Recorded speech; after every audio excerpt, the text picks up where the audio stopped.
बिस्मिल्लाहिर्रहमानिर्रहीम, अस्सलाम वालेकुम Pakistan. Very very good morning to all of you. कैसे हैं आप तमाम लोग? उम्मीद करती हूँ बिल्कुल खैर खैरियत से होंगे, ठीक ठाक होंगे, खुश रहिए, आबाद रहिए अपने प्यारों के साथ, अपने दोस्तों के साथ, खूबसूरत से अपने उन रिश्तों के साथ के जिनके साथ आप लोग बेतहाशा खुश रहना चाहते हैं। मैं हूँ आपकी होस्ट नुसरत मुगल और एक और नई सुबह में आप तमाम लोगों को कहती हूँ वेलकम। क्या हाल हवाल है भाई, कैसे हैं? वीकेंड कैसा गुजरा? भाई मेरा तो बहुत ही मसरूफ वीकेंड गुजरा है। उसका अंदाज़ा यकीनन आपको मुझे देख कर भी हो रहा होगा और उसका अंदाज़ा यकीनन आपको मेरी आवाज़ से भी हो रहा होगा कि how badly stuck I am. मुझे ना इतना कोई शदीद मतलब एक स्ट्रेस हो गया था। स्ट्रेस को चलो छोड़ो, अगर हम स्ट्रेस का नाम नहीं भी लेते तो समझो एक तरीके से ना आपको बहुत ज़्यादा थकन हो जाती है, लेकिन आपका मेरा साथ है, आपका मेरा बॉन्ड है, उसको तो हम ख़त्म नहीं कर सकते। यही ज़िंदगी के चंक्स हैं, यही ज़िंदगी के पर्क्स हैं कि हम लाइव शोज़ करते हैं। तो ये बात इस बात का खुलासा करती है कि मुझे लाजमी आप लोगों के सामने आना होता है। और फिर एक भी कनेक्शन जो बन गया ना, मुझे खुद भी अच्छा नहीं लगता अगर कभी मैं मिस कर जाऊं या नहीं, ठीक है चलो यार मेरी तबीयत ठीक नहीं है, मैं नहीं आ पाऊंगी या कुछ भी इस तरह की चीज़ें। लेकिन वो फिर एक अपनी ऑडियंस से बात करने का जो एक मज़ा रहता है ना, वो किरकिरा हो जाता है, वो ख़राब हो जाता है। तो जी बिल्कुल एक और नई सुबह के साथ आपकी खिदमत में हाजिर हूँ। पूरा वीक चलेगा हमारा साथ। मंडे आज है और मंडे मोटिवेशन हमेशा हम बात करते हैं। मैं कहती हूँ कि आप लोग जब भी सुबह उठा करें, एक नई सुबह में आंख खोला करें, तो अल्लाह पाक का शुक्र अदा किया करें कि अल्लाह पाक ने आपको एक मुकम्मल इंसान बनाया। और यही चीज़ हमेशा मैं भी फॉलो करती हूँ और यही चीज़ हमेशा आप भी फॉलो किया करें, क्योंकि हमें नहीं पता भाई, ज़िंदगियों का कोई भरोसा नहीं है। हमारे पास जो है वो बहुत लिमिटेड चीज़ें हैं। हम अगर ये सोचें ना कि आज से कोई 35 साल बाद जाके हम कोई बड़ी लग्जरी गाड़ी ले लेंगे या आज से कोई 10 साल बाद जाके हम अपना घर बना लेंगे, तो भाई इतना लंबा टाइम किसी के पास भी नहीं है कि हम इतना लंबा टाइम स्पेंड करें, इतनी लंबी लंबी चीज़ों पे हम जो है वर्कआउट करें। हमें बहुत क्विक सोचना है और क्विक सोचना है, लेकिन अच्छा सोचना है, ऐसा सोचना है जो पॉजिटिव हो। मैं हमेशा कहती हूँ पॉजिटिव वाइब्स एक दूसरे को ट्रांसफ़र करना बहुत ज़रूरी है। पॉजिटिवली अगर आप कोई काम करें तो आपका वो काम कभी भी गलत नहीं हो सकता। किसी को नेगेटिव वाइब ट्रांसफ़र ही ना करें ताकि अगला बंदा जो है वो आपको नेगेटिव वाइब ट्रांसफ़र ना करे। हम हमेशा कहीं भी शादियों में आते हैं, किसी जगह पे आते जाते हैं, जिन लोगों को हम नहीं जानते होते उनको हम देखते तक नहीं हैं, उनको मतलब एक कहते हैं ना, वो एक टेढ़ी नज़र से भी नहीं देखते। भाई किस बात का एटीट्यूड? अगर आप किसी को नहीं जानते, अगर आपको नहीं पता कि कोई कौन है, क्या करता है, तो एक हल्की सी स्माइल पास कर दिया करें। स्माइल पास करने से ये होगा कि आपने एक पॉजिटिव वाइब उसको ट्रांसफ़र कर दी। सामने से भी जब आपको स्माइल ट्रांसफ़र होगी ना, तो पॉजिटिव वाइब आपके साथ आएगी। तो एक आप यकीन करें, आपका जो उस वक्त का एटमॉस्फेयर है ना, वो इतना खुशगवार बन जाएगा, इतने आप पोलाइट हो जाएंगे, इतने आप ऐसे हो जाएंगे, बिल्कुल रिफ़्रेश हो जाएंगे। लेकिन अगर आप ये करते रहेंगे कि आपने जो है वो एक बंदे को आप नहीं जानते, आपने उसको देखा तक नहीं, आपने ऐसे 10-12 बंदों को इग्नोर कर दिया, तो उन 10-12 बंदों के दिमाग में यकीनन आपका जो परसेप्शन बनेगा ना, वो यही बनेगा कि आप मगरूर हैं, आप में बड़ा एटीट्यूड है, आप जो है वो किसी को खातिर में नहीं लाते। तो कोशिश करें कि अपने इन पर्सपेक्टिव्स को ज़रा सा थोड़ा कम करने की कोशिश करें। और जब हम बात करते हैं नेटवर्किंग की, भाई नेटवर्किंग ज़िंदगी में बहुत ज़रूरी है और आजकल के दौर में तो बहुत ही ज़्यादा ज़रूरी है। आप हम कहीं भी किसी कॉर्पोरेट इवेंट में जाते हैं ना, तो हम क्या करते हैं, हम पहले वो टेबल ढूंढते हैं जहाँ पे हमारे अपने लोग मौजूद हों, अपने वो लोग जिन्हें हम जानते हों। अगर आप अपने ही लोगों के साथ बैठेंगे तो आपकी नेटवर्किंग का क्या फ़ायदा होगा? ये तो बताइए मुझे ज़रा। आप जब एक इवेंट में जा रहे हैं, आप जब एक कॉर्पोरेट इवेंट में जा रहे हैं, कॉर्पोरेट सेक्टर में अपना स्टेप इन कर रहे हैं, तो यकीनन अगर आप बहुत सारे लोगों को नहीं जान पा रहे, अगर आप बहुत सारे लोगों के साथ नहीं बैठ पा रहे, अगर आप वहाँ पे अपने नए कॉन्टैक्ट्स बिल्डअप नहीं कर पा रहे, तो ये तो नेटवर्किंग ही नहीं हुई, मतलब कोई फ़ायदा ही नहीं हुआ ना आपका किसी इवेंट में जाने का। तो कोशिश करें कि जब भी आप किसी नए इवेंट में जाएं, ऐसे इवेंट में जहाँ बहुत सारे लोगों को ना जानते हो, वहाँ पर आप ये कोशिश करें कि आप लोगों को जानें, लोगों से बात करें, नए लोगों से मिलें। अपने जो लोग हैं, अपनी जो लॉबी के लोग हैं, वो तो आपको हर जगह मिलते रहेंगे, उनके साथ तो मिलकर आप कोई मीटअप भी प्लान कर सकते हैं। लेकिन when it comes to networking, तो अपनी नेटवर्किंग बढ़ाइए। जब आप किसी भी फील्ड में आगे जाना चाहते हैं ना, तो आपको लोगों की यकीनन ज़रूरत होती है। और हमारे पाकिस्तान में बहुत सारे ऐसे लोग हैं जो लोगों की फलाह व बहबूद के लिए काम कर रहे हैं, चाहे वो सोशल वर्कर्स हों हमारे, चाहे वो हमारे एजुकेशनिस्ट हों, चाहे जो है वो हमारे मीडिया पर्सनस हों। बहुत सारे लोग हैं, there are lot of many peoples who are doing their own work for the betterment of the peoples. तो आप, मैं समझती हूँ कि ज़िंदगी में ये बहुत ज़रूरी है कि कि आप लोगों की फलाह बहबूद के लिए काम करें, आप पाकिस्तान की तामीर और तरक्की में अपना मुस्बत किरदार अदा करें। मैं हमेशा बात करती हूँ मुल्क की, अपने मुल्क की, पाकिस्तान की। हमारे यहाँ बड़ा मेजर एक ड्रॉबैक है और वो ये है कि लोग, हमारी यूथ का आजकल ये पर्सपेक्टिव है, उनके जहनों में एक बात बैठ गई है कि जी बस हम बाहर निकल जाएं, किसी तरह से अब्रॉड शिफ्ट हो जाएं, अपने मुल्क को छोड़ जाएं। मैं कहती हूँ बहुत गलत है। हमेशा इस चीज़ की मिसाल ऐसे देती हूँ कि अगर आपके घर में कोई इख्तलाफात हैं, अगर आपके घर में कोई नाचाकी हैं, तो क्या आप बैग पैक करके निकल जाएंगे घर से, घर छोड़ देंगे? नहीं ना। तो ये प्यारा मुल्क, ये प्यारा शहर, ये जो अमन का गहवारा है, इसको हमने खुद बनाना है। और इसमें हमने अगर कुछ छोटी मोटी हमें लगता है कि हमारे पास कुछ कमियां हैं, वो भी हमने पूरी खुद करनी है ना। बहैसियत कौम, बहैसियत फ़र्द, बहैसियत शहरी हमें खुद काम करना होगा। बहुत सारे ऐसे लोग हैं जो कि इस तरह से काम कर रहे हैं, जिनको लगता है यार एजुकेशन का जो निज़ाम है वो शायद उस तरह से नहीं चल पा रहा पाकिस्तान में जिस तरह से चलना चाहिए। तो उन्होंने कहा ले जी हमने एक बेड़ा उठा लिया, हम कर लेते हैं काम, लोग नहीं कर रहे तो क्या वो हम कर लेते हैं। कितना थोड़ा अपना, कम से कम वो जब कल को एक अपनी एज पे पहुंचेंगे तो उनको रिग्रेट तो नहीं होगा कि उन्होंने कुछ किया नहीं पाकिस्तान की यूथ के लिए या पाकिस्तान के लिए। तो इसी तरह से बहुत सारे लोग जो काम कर रहे हैं, उन्हीं में से दो उम्दा तरीन लोग आज हमारे शो का हिस्सा बनने वाले हैं। यकीनन जब आप लोग ब्रेक के बाद हमें ज्वाइन करेंगे तो आप उन दोनों से मिलेंगे और जो बातें वो लोग करेंगे वो यकीनन आपके दिलों पे असर कर जाएंगी। ब्रेक पे चलते हैं, ब्रेक से वापस आने के बाद अपने दोनों गेस्ट को बनाएंगे अपने शो का हिस्सा, नई सुबह का हिस्सा। आपने कहीं नहीं जाना, नई सुबह के साथ रहना है। Will be right back after the short break.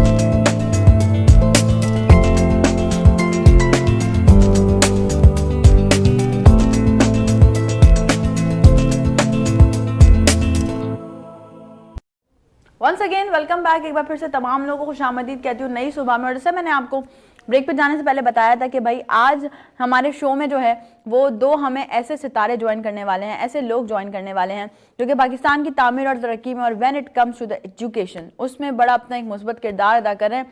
तो मैं हमेशा से, मेरे शो का एक फॉर्मेट है, सब मुझे इस बात पर बड़े रोकते टोकते भी हैं, यार आप हमेशा कहती हैं कि लेडीज़ फर्स्ट, तो मैं लेडीज़ का इंट्रोडक्शन पहले करवाती हूँ। तो भाई जो चीज़ है वो है, उससे हम मुंह तो फेर नहीं सकते, लेडीज़ ऑलवेज फर्स्ट। तो मैं सबसे पहले इंट्रोडक्शन करवाती हूँ। और मैं लेफ्ट हैंड साइड एक ऐसी पर्सनालिटी जो कि बहुत अच्छी डिबेटर है, एक ऐसी पर्सनालिटी जिनका HR से ताल्लुक है, एक ऐसी पर्सनालिटी जो मैं समझती हूँ कि जब बात करती हैं तो आप तमाम अच्छे अच्छों की बोलती बंद हो जाएगी, ये वाली पर्सनालिटी। क्योंकि जो डिबेटर्स होते हैं ना वो ये हुनर रखते हैं कि वो जब डिबेट करने खड़े होते हैं, लेकिन आज तो मेरे पास ऐसे गेस्ट बैठी हैं, कभी जब हम उनको डिबेट करने खड़ा करेंगे तो तब देखना आप लोग किस तरह से वो लोगों की बोलती बंद करती हैं। और एक ऐसी पर्सनालिटी जो कि पिछले 10 साल से पाकिस्तान के उन लोगों के लिए काम कर रही हैं जिनको स्किल्स प्रोवाइड करना बहुत ज़रूरी है। डिफरेंट कोर्सेज, डिफरेंट ऑर्गेनाइजेशंस के साथ, कोलैबोरेशंस के साथ बहुत सारी चीज़ें जो है वो ये करवा रही होती हैं। और सबसे बड़ा एजाज़ जो उनके पास है वो पाकिस्तान के हमारे बड़े रिनाउंड एंकर और बड़े सीनियर एंकर, और मैं समझती हूँ कि हमारी खुशकिस्मती है उनका नाम लेना। और वो मतलब क्योंकि उन्होंने पाकिस्तान को ना सिर्फ पाकिस्तान में बल्कि बैरून मुल्क भी बड़ी पजीराई दिलाई है। मैं कहती हूँ ना हमेशा से कि आपकी कोई एक छोटी सी चीज़ भी क्लिक कर जाए तो आप स्टार बन जाते हैं। तो इसी तरह से वो इस वक्त पाकिस्तान का स्टार है शान नवाब साहब, और उनकी जो है वो साहबजादी भी हैं। मेरे साथ इस वक्त नई सुबह के स्टूडियोज में मौजूद है निदा कंवल। अस्सलाम वालेकुम। वालेकुम अस्सलाम। अल्लाह का शुक्र, आप बताएं कैसी हैं? खैरियत से? Welcome to my show. Thank you so much and thank you for inviting me, ताकि हम आज आपके चैनल के तवस्सुत से अपनी आवाज़, एजुकेशन का मैसेज और एक कैरेक्टर बिल्डिंग प्रोग्राम लोगों तक पहुंचा सकें। बिल्कुल पहुंचा सके। मुझे बहुत अच्छा लगा आपने हमारे चैनल के लोगों के साथ मैचिंग कर ली। हमारा लोगो भी रेड कलर का, आपने भी रेड क्या बात है, मैचिंग हो गई है। और साथ ही साथ मुझे बहुत अच्छा लगता है इंट्रोडक्शन करवाते हुए जब हम बात करते हैं कि एम्पावर्ड कपल की जो कि साथ मिलकर काम कर रहे हैं और दोनों ही एक मजबूत पिलर है माशरे का। अगर मैं बात करूं on my right hand side तो ये भी एक ऐसी पर्सनालिटी है जो कि ये इस इंस्टीट्यूट से तो ताल्लुक है ही, साथ साथ मिलकर रन कर ही रहे हैं, लेकिन साथ ही साथ जो है वो इवेंट प्लानर भी हैं, साथ ही साथ बहुत सारे और मजीद कामों में भी जो है वो अपनी जो है वो पूरी प्रेजेंस दे रहे होते हैं ताकि पाकिस्तान के लिए, लोगों के लिए, आवाम के लिए एक बेहतर तरीके से चीज़ें प्रोवाइड की जा सकें। तो मेरे साथ स्टूडियोज में मौजूद है on my right hand side Shahroz Mustafa. अस्सलाम वालेकुम शहरोज। वालेकुम सलाम, कैसी हैं आप? ठीक हैं? मैं तबीयत ठीक ठीक है हूँ, आपकी? आप कैसे हैं? बिल्कुल ठीक, और यहाँ के और मजीद ठीक हो गए। क्या बात है। Welcome to my show and thank you for coming. बातों का आगाज हम कर चुके हैं। ऑडियंस आपसे एक छोटी सी मेरी रिक्वेस्ट होती है, वो यही होती है कि लाइव कॉल्स के जरिए आप भी बन सकते हैं शो का हिस्सा। अगर आपके भी कोई क्वेश्चंस हैं हमारे गेस्ट से तो आप भी कर सकते हैं, शो में बात करना चाहते हैं तो कर सकते हैं। निदा, क्या चल रहा है जिंदगी में? हाँ, वही एक नया कदम ज़िंदगी की तरफ, डेली सुबह उठकर एक नई कमिटमेंट लाइफ के साथ कि लोगों को अपने साथ साथ लोगों को किस तरह से आगे बढ़ाना है। क्योंकि ज़िंदगी की जो असल कामयाबी ये होती है कि भाई इंसान ना सेटिस्फाइड रहे।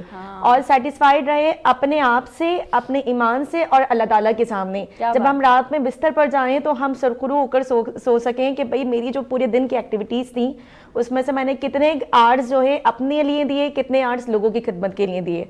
और मुझे लगता है कि सबसे बेहतर जो तरीका होता है ना किसी को कुछ देने का, वो पैसे नहीं होते, वो कपड़े नहीं होते, उसको एक नई सोच देने का, उसको एक नई इंटरेस्ट डेवलप करने का, उसको एजुकेशन देने का। क्या बात है। हमारे माशरे में एजुकेशन की बहुत ज़्यादा ज़रूरत है। अभी आप थोड़ी देर पहले बात कर रही थी कि लोग जो है बैरून मुल्क जा रहे हैं ना। द रीज़न इज़ कि हम मतलब एक घर है ना, अब मुझे आपकी बात वो बहुत अच्छी लगी कि आपने कहा कि जब हमारे घर में कोई प्रॉब्लम्स होते हैं तो वो हम घर छोड़ के नहीं जाते हैं, हम उसको बेहतर बनाते हैं। डेफिनेटली बिल्कुल ऐसा ही है कि हमें यहाँ पर रहते हुए इन चीज़ों को बेहतर बनाना है।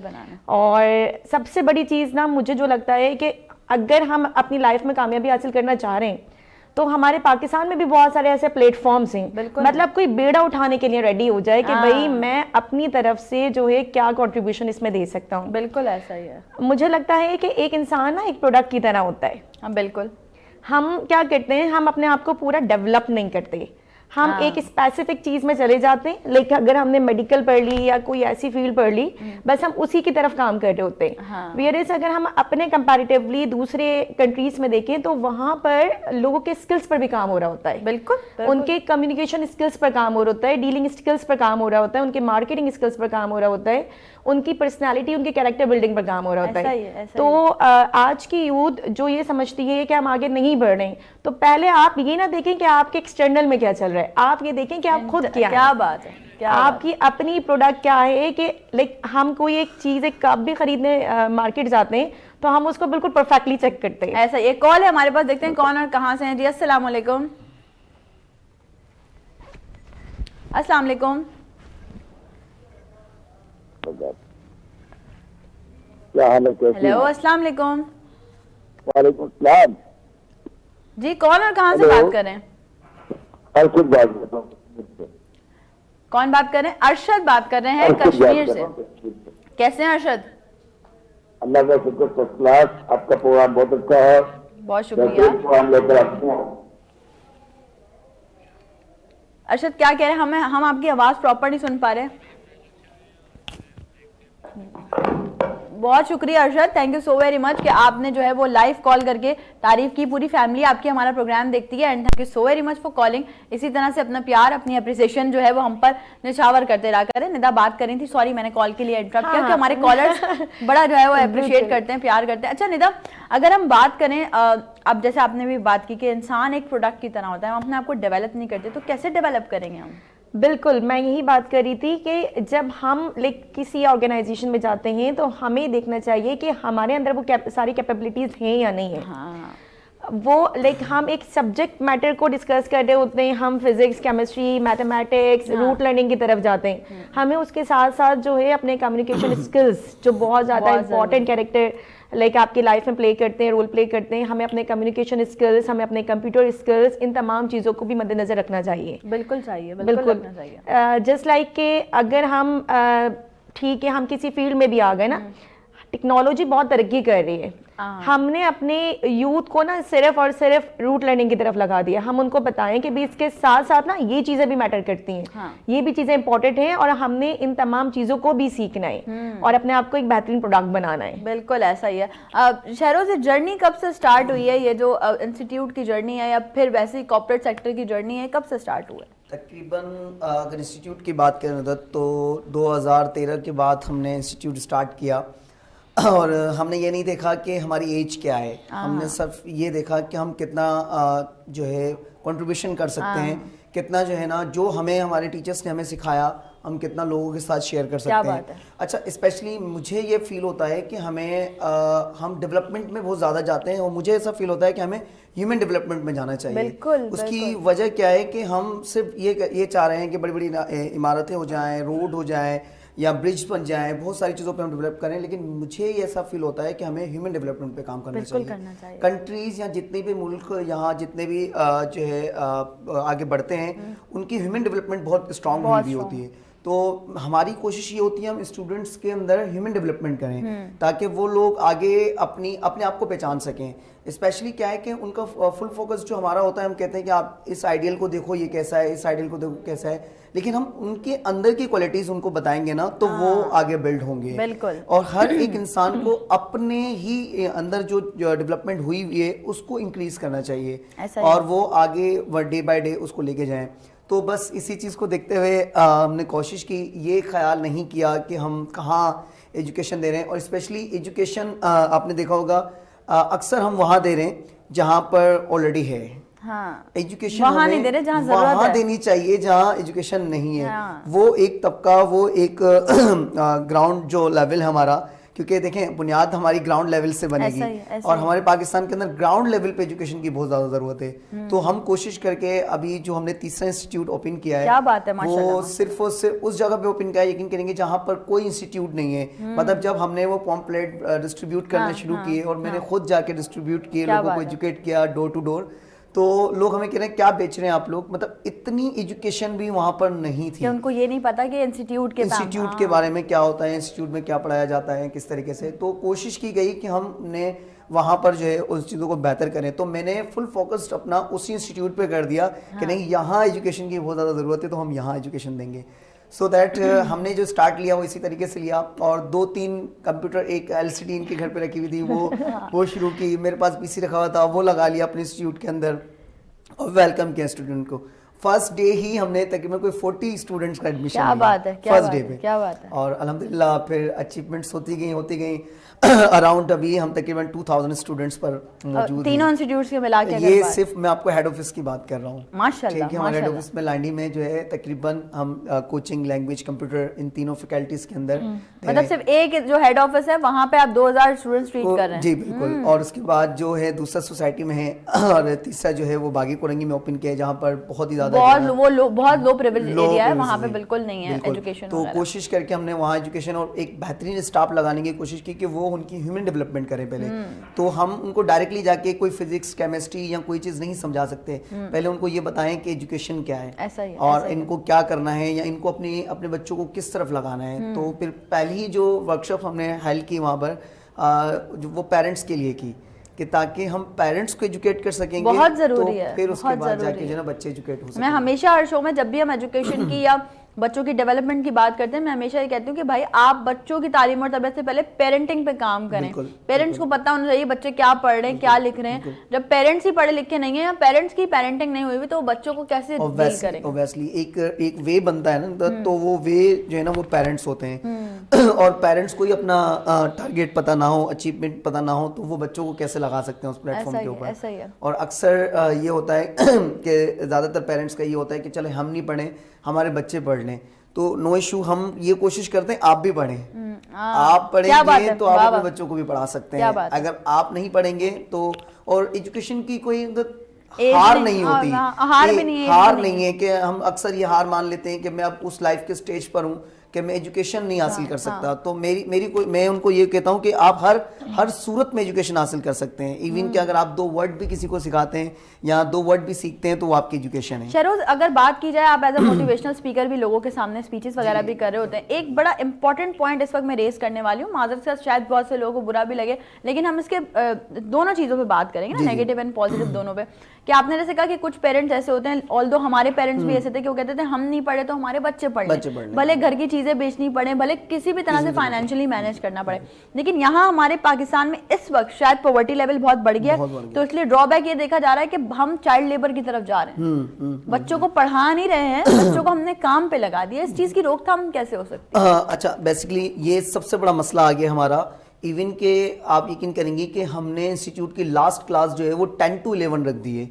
रात में 10 बजे तक भी वो अंडर, आप यकीन करेंगे 12 उसमें है, अपना इंटर में है, और वो बेचारे जॉब कर रहे हैं और वो सुबह 7 बजे निकलते हैं, 9 बजे तक उनको कंपनीज रोकती हैं, फिर ट्रैवल करके आना। लेकिन फिर भी हमने एक क्लास ऐसी रखी कि ये लोग कहाँ जाएंगे, अगर हम भी 9 बजे हालात को देखते हुए या थकन को देखते हुए 9 बजे बंद करके चले जाएं। तो स्पेशली मैंने जो क्लास एक रखवाई है कंप्यूटर के लिए, वो 17 कोर्सेज हम कंप्यूटर में अलहमदुलिल्लाह करा रहे हैं। क्या बात है। तो वो उस तरफ जा रहे हैं। अच्छा, इसकी रोकथाम इस तरीके से हो सकती है कि हर पेरेंट्स को ये लगता है कि मैट्रिक के बाद उनको अपने बच्चों को कहा जाता है कि आप अपना खुद से अब करें, सारी चीज़ें खुद से की जाएं।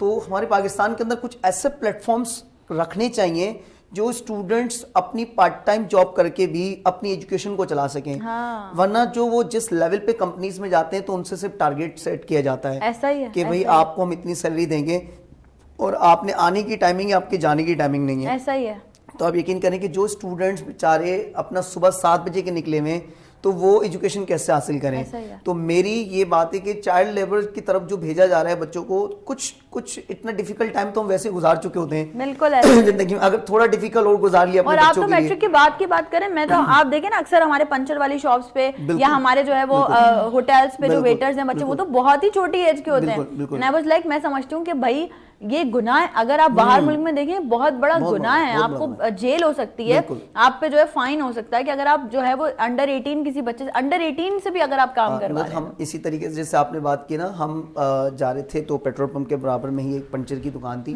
आप यकीन नहीं करेंगे, एक छोटा सा बच्चा उस पर काम कर रहा था और उससे ना एक व्हील भी ओपन नहीं हो रहा था उस देखें, बेचारे से ना। बिल्कुल। तो मतलब पेरेंट्स ने बिल्कुल कॉम्प्रोमाइज कर लिया कि नहीं, आप कुछ भी ले आओ, कुछ भी ले आओ। और यकीन करें कि उसकी मैं ये हालत पूरी जो देख रहा था, और एक वो अच्छी पर्सनैलिटी बन सकता है, वो पाकिस्तान के मेहमान क्या है। बात है, बिल्कुल पाकिस्तान सही के बात है। मेहमानों को हम अगर इस काम पे लगा देंगे तो हमारी यूथ आज जो लास्ट यूथ हमारी आएगी वो तो बिल्कुल ही ऐसा इलिटरेट ही हो है, जाएगी। बिल्कुल ऐसा हमें है। उनको जो है ना बहुत ज्यादा डेवलप करना चाहिए। और मैं ये कहता हूँ कि हम किसी को जो ये कहते हैं ना कि हम किसी को कपड़े दिला दें या किसी को पैसे दे दें, मैं कहता हूँ आप किसी को पढ़ा दें।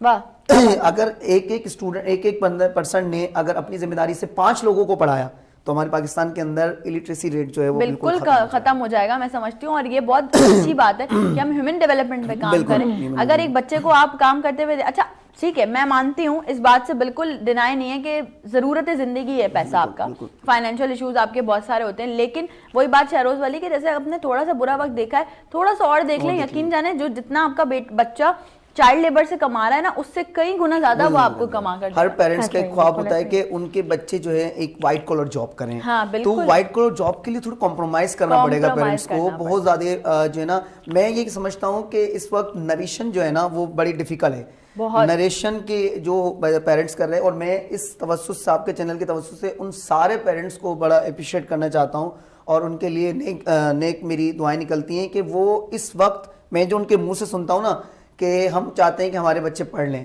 तो मैं उनको बड़ा प्रमोट करता हूँ। मैं कहता हूँ कि आपने जिंदगी में बड़ा काम किया कि आप अपने बच्चों को पढ़ा रहे हैं। हाँ। आपके बच्चे एजुकेट होंगे तो किसी बुरे रास्ते में नहीं जाएंगे, आपके बच्चे एजुकेट होंगे तो पाकिस्तान के बारे में सोचेंगे, आपके बच्चे एजुकेट होंगे तो उनके अंदर एक ह्यूमैनिटी होगी। ऐसा ही है। अगर वो एजुकेट नहीं है तो ह्यूमैनिटी चली जाएगी उनके अंदर से। बिल्कुल तो ऐसा ही। स्पेशली हमने तो ये सोचा और किया कि हम जिंदगी के जिस भी स्टेज पर होंगे तो हमें उसके लिए कुछ भी खोना पड़े तो हम जो है उसको क्लियर करेंगे और हम बच्चों को जो है ना पढ़ाते रहेंगे। अच्छा, निदा से अगर हम बात करें, पूछा जाए कि निदा एकदम से मतलब जो हमारे मतलब चांद नवाब साहब को एकदम से एक फेम मिला, एक चीज़ मिली, उसने कैसा इम्पैक्ट डाला जिंदगी पे? अच्छा देखिए, सबसे पहली चीज़ तो ये है कि लाइक एक तो एक बहुत बड़ा लक था, बिल्कुल। ऊपर से मुझे ये लगता है कि इंसान अगर पॉजिटिविटी के साथ, अच्छी इंटेंशन के साथ दुनिया में लाइक काम कर रहे हैं ना, तो उसका रिजल्ट आपको मिलना ही मिलना होता है। लाइक पापा ने जो है स्टार्टिंग से बहुत मेहनत की, बहुत सिंपल ज़िंदगी गुजारी, आप भी उनसे बिल्कुल। माशाल्लाह मिल चुकी हैं, तो उनकी मेहनत बहुत होती थी। उन्होंने हमें भी यही सिखाया कि बेटा ज़िंदगी में ऑनेस्टी, पंक्चुअलिटी, आप यकीन करें उनको ऑफिस अगर 9 बजे जाना है ना तो वो घर से 7:30 बजे निकल रहे हैं। फिर वो करते करते करते एक टाइम ऐसा आया कि ये क्लिप जो है बन गया था बाय मिस्टेक। हाँ, बिल्कुल ऐसा वो ही। कराची से लोग बिल्कुल। अपनी उम्मीद मनाने, वो बाय मिस्टेक बन गया था। उसके बाद पापा को कहीं जॉब्स वगैरह भी नहीं मिलती थी। Like he was fire from his own job as well ना, कि एक डिफेम वाला नाम हो गया, वो फिर लोगों के दरवाजे पर जाना और ये तमाम काम करना। लेकिन उन्होंने ना अपनी हिम्मत नहीं आ रही, ही सेड कि मतलब हम चाहें, हमारा विलिंग पावर होती है तो हम सब कुछ कर सकते हैं।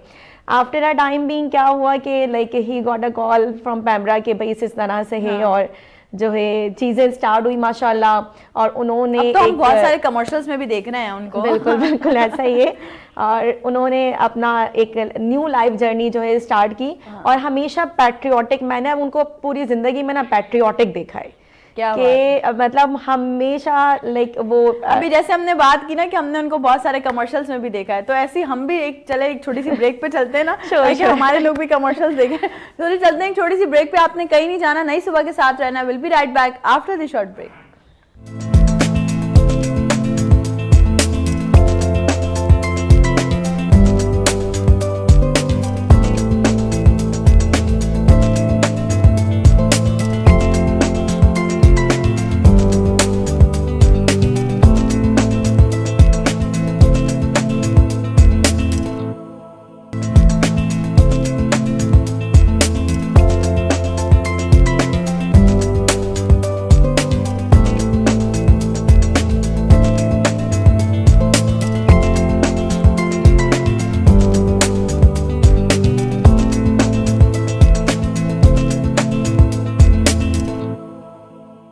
एक बार फिर से तमाम लोगों को खुशामदीद कहती हूँ नई सुबह में। और ब्रेक पे जाने से पहले हम बड़े मज़े की बातें कर रहे थे। हमारे साथ शहरोज़ मौजूद हैं, हमारे साथ जो है वो निदा मौजूद हैं, और हमने सोचा कि भाई आज का जो टॉपिक है, जिस तरीके से मतलब हम बातों को लेकर जा रहे हैं, उसमें कहीं ना कोई ऐसी बात ज़रूर शामिल हो जिसमें आप तमाम लोगों का फ़ायदा। और यकीनन अभी ब्रेक से पहले हमने जितनी भी बातें की हैं उसमें बहुत सारी पॉजिटिव चीज़ें, बहुत सारे पॉजिटिव पॉइंट्स जो कि हमने आप तमाम लोगों के सामने रखे। ब्रेक पे जाने से पहले हम निदा से बात कर रहे थे कि being a daughter of a fame personality कैसा जो है वो सिनेरियो फील करती हैं, और उसी टॉपिक पे हम बात करते हैं। लेकिन अगर हम देखें तो कहीं ना कहीं जैसे बताया कि भाई जब डीफेम वाली बात आई तो कहीं ना कहीं उसके नेगेटिव इम्पैक्ट्स भी आए होंगे।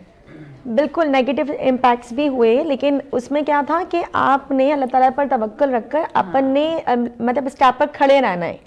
और मैंने क्या कहा कि एक्सटर्नल चीज़ें मैटर नहीं करती हैं आपके लिए, आप खुद क्या हैं, आप कितनी पॉजिटिविटी के साथ चल रहे हैं, आपके अंदर खुद क्या है, वो ज़्यादा मैटर करता है। अच्छा, फिर उसके बाद जब माशाल्लाह लाइक चीज़ें लाइन पर आ गई और बजरंगी भाईजान मूवी बहुत फेमस हो गई। उसके बाद मैं अपनी यूनिवर्सिटी में थी तो मेरी एक कोलेग आई मेरे पास, कहने लगी आपको पता है चांद नवाब की बेटी इस यूनिवर्सिटी में पढ़ती है। क्या बात है, वाह वाह। तो मैंने कहा नहीं मुझे तो पता नहीं था।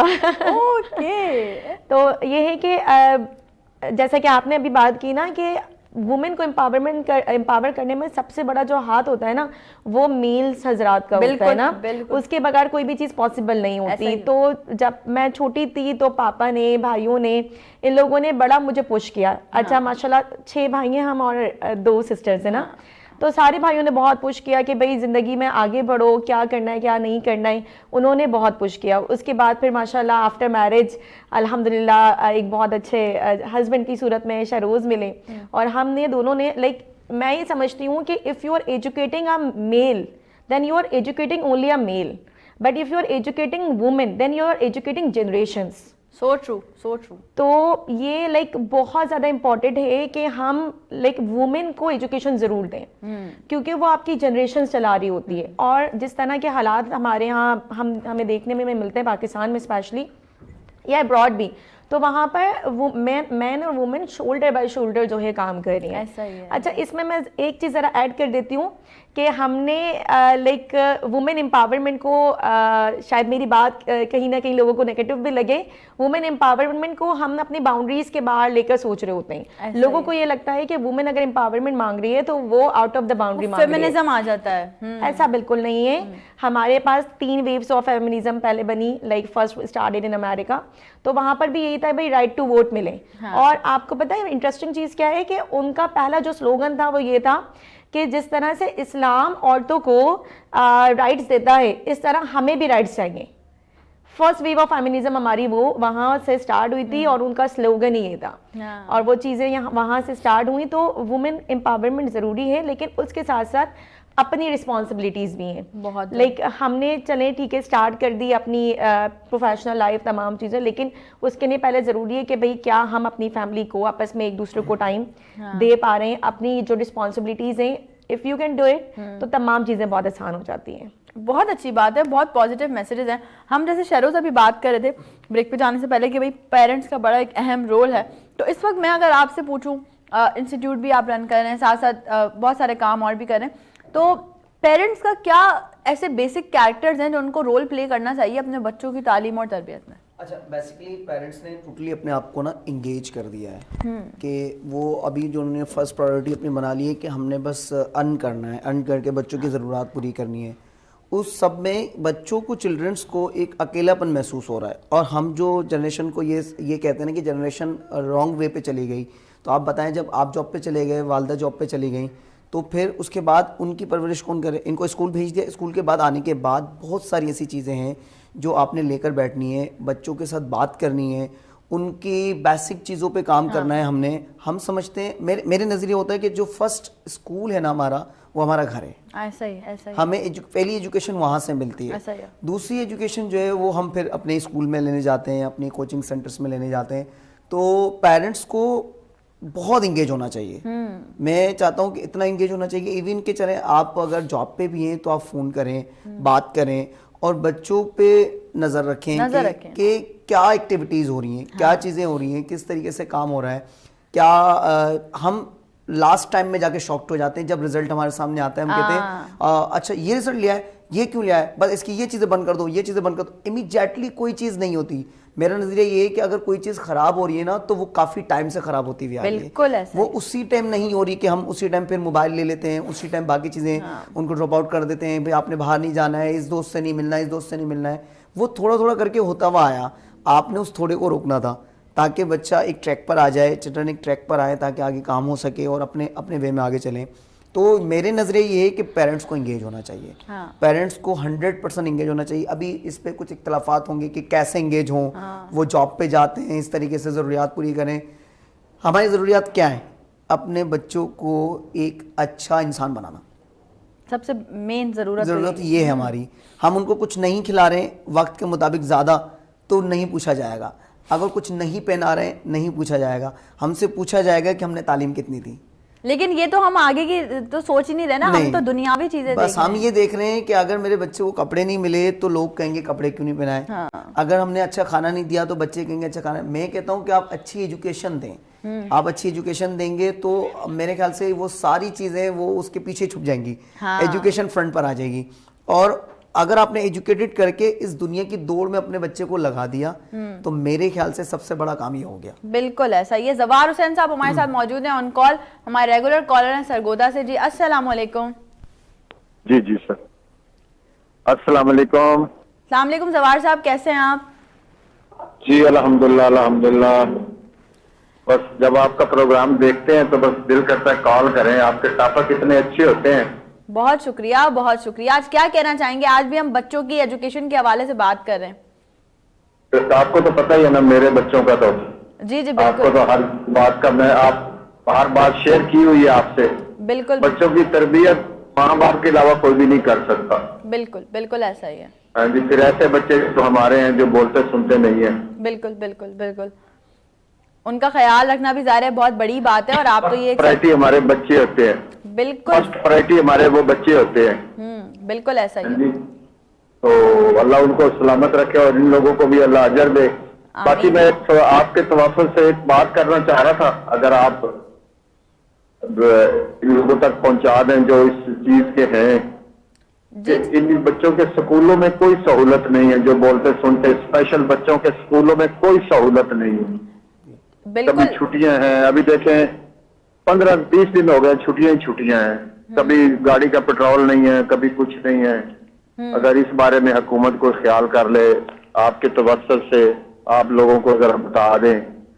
बिल्कुल जवार तो साहब, आपकी जो मतलब बात है वो जरूर यकीनन कहीं ना कहीं बहुत सारे कानों तक पहुंच रही होगी। Thank you so very much, बहुत शुक्रिया आपका कॉल करने के लिए। आप हमेशा से अप्रिशिएट करते हैं और बहुत ये मैं आप लोगों को बता चलूँ शहरोज और निदा कि जवार साहब हमारे रेगुलर कॉलर हैं, सरगोदा से हमें कॉल करते हैं, उनके अपने घर में स्पेशल बच्चे मौजूद हैं जो कि बोलते सुनते नहीं हैं, तो वो उस हवाले से बात करें। जब भी कोई ऐसे लोग आते हैं जो स्पेशली बच्चों की बात करते हैं तो ये बड़ा टची हो जाते हैं और उनके लिए दुआएं भी देते हैं। आप लोगों के लिए भी उन्होंने दुआएं दी कि अल्लाह आप लोगों को अजर दे, आप लोग जो काम कर रहे हैं उसका। और साथ ही साथ बहुत अच्छा टॉपिक रेस किया है जवार साहब आपने, वाकई वो कह रहे हैं कि कोई सहूलियात नहीं है उन बच्चों के स्कूल्स के लिए जो बोलते सुनते नहीं है, यानी जो हमारे स्पेशल बच्चे होते हैं। हमने बड़े शोज किए हैं इस पे शहरोज, और हमने स्पेशल बच्चों को भी बुलाया अपने शो में, और हम ये समझते हैं कि लोग आजकल के दौर में ये हो गया है कि वो जहमत समझते हैं इन बच्चों को, लेकिन दर हकीकत देखा जाए तो ये बहुत बड़ी रहमत है।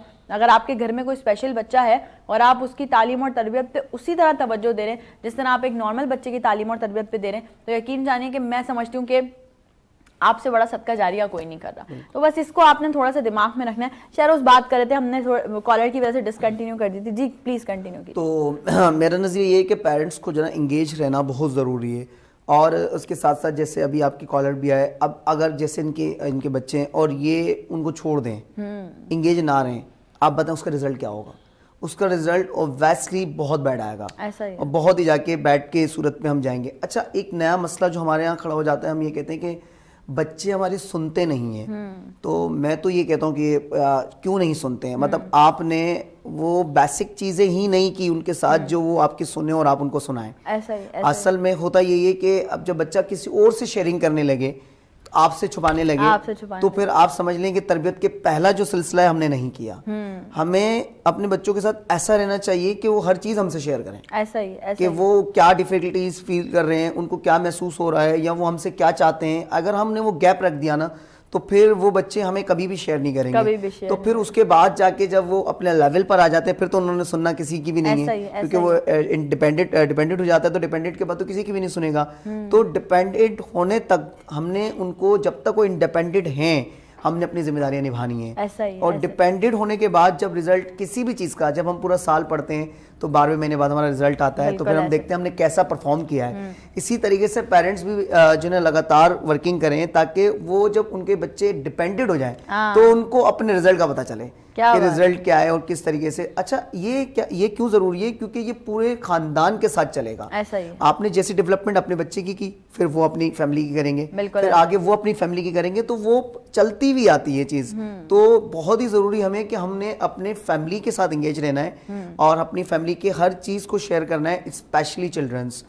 क्योंकि एजुकेशन, अच्छा डिसेबल की बात हुई यहाँ पर, तो हमने अपने इंस्टीट्यूट में एक डिबेट भी रखी थी और उसको भी फेसबुक पे हर जगह पर हमने लगाने की कोशिश की। उसकी वजह ये थी कि हम इसी बात पे कि हमने बड़े बड़े स्कूल ओपन कर लिए, एक एरिया में 4-4, 5-5 स्कूल है, लेकिन कोई ऐसे स्कूल नहीं है जो डिसेबल्स के लिए भी है। ऐसा ही है। तो हमें उनके लिए भी काम करना चाहिए, वो भी एक हिस्सा है हमारा। बिल्कुल है। और हम उनको लेकर चलें। एक स्पेशल एक स्टूडेंट मेरे पास पढ़ रही है, इनके वो दोनों यहाँ के हाथ नहीं है। जिससे वो बचपन से होता है ना, तो उनके दोनों हाथ यहाँ के नहीं है, लेकिन आप यकीन करेंगे उनके पेरेंट्स ने उनको नॉर्मल स्टूडेंट्स के साथ बिठाया हुआ है, माशरे का हिस्सा रहे। बिल्कुल। और उन्होंने उनके साथ बिठाया। ये अगर ये पावरमेंट उनके पेरेंट्स नहीं देते तो बच्चा हम तक नहीं पहुंचता। ऐसा ही है। उन्होंने हम तक पहुंचाया, फिर हमने कहा बिल्कुल हम कंट्रीब्यूशन करेंगे। तो टीचर उनके साथ फुल जो है ना उनके साथ लगी रहती हैं और उनको आगे बढ़ाती हैं। इस टाइम मिड टर्म हमारा हुआ, तो मिड टर्म में सबसे ज्यादा नंबर लेने वाली बच्ची वो थी। मिड टर्म में सबसे ज्यादा लेने वाली बच्ची वो थी।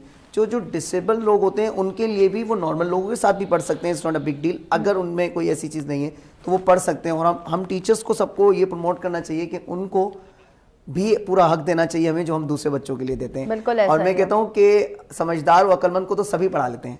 पढ़ाएं उसको, जो नहीं पढ़ना चाहता और जो पढ़ने से बिल्कुल दूर है उसको पढ़ाया जाए। मैं कहता हूँ टीचर वही है जो उसको पढ़ाए, उसको पढ़ा। बाकी इंटेलिजेंट तो जिंदगी में खुद पढ़ना चाहता है, उसमें हमने कोई इंप्रूवमेंट नहीं डाली है। इंप्रूवमेंट हम डालें उनमें जो पढ़ना नहीं चाहते हैं, उनको हमें पढ़ाना चाहिए। निदा, ये शौक कैसे हुआ डिबेट करने का?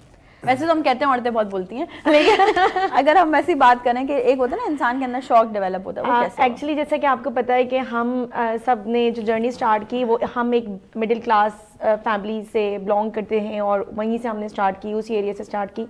तो जब मैं लोगों को देखती थी ना, मतलब मैं अपनी यूनिवर्सिटी तक जाती थी ना, मैं पब्लिक बसेस में जाती थी।